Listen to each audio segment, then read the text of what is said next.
Jama'a salamu alaikum. Yauwa jawabi akan shirin da muke ɗauka na so daga zuciya ba daina muka yi ba. Mun tafi hutu ne saboda sakamakon za a shiga azumi. Shiyasa amma insha Allahu zuwa nan da bayan sallah za mu dawo.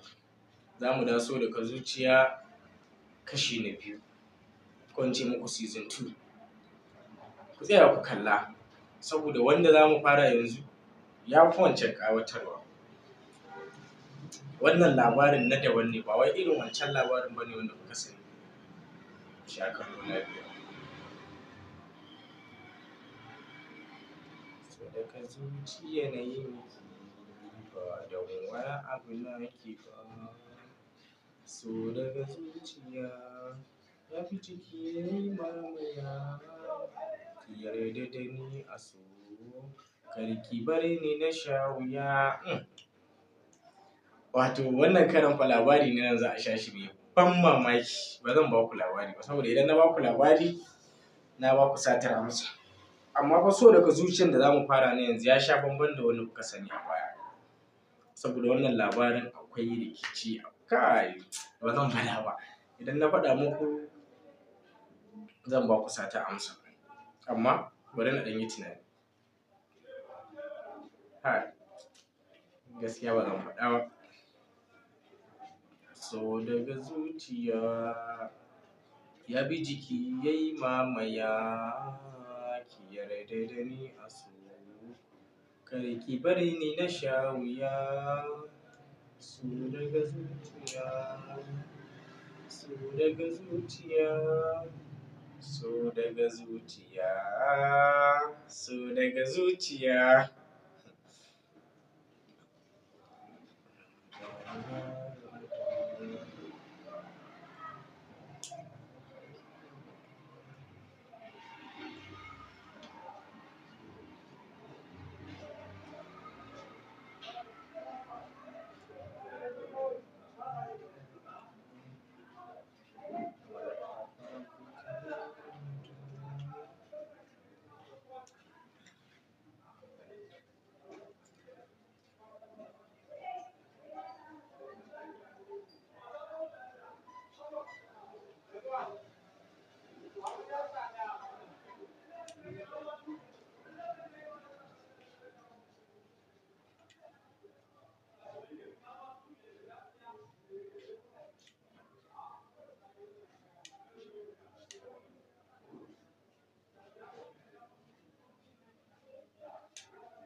Yauwa.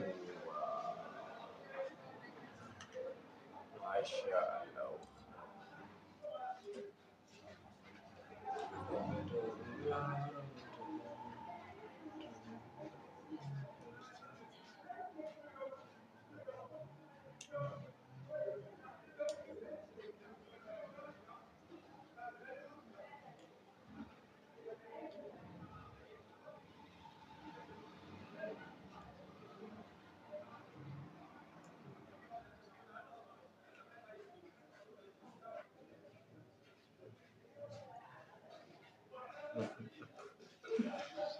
Jira kuke ku sha labari ko?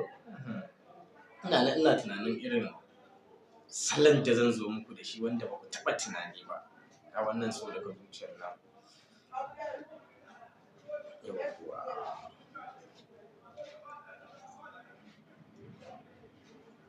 Marhaba bika ya Ramadan, Ramadan ya Ramadan. So daga zuciya na yi miki ba don wani abu naki ba. So daga zuciya na bi jiki yayi mamaya, ki yarda da ni a so, kada ki bar ni na sha wuya.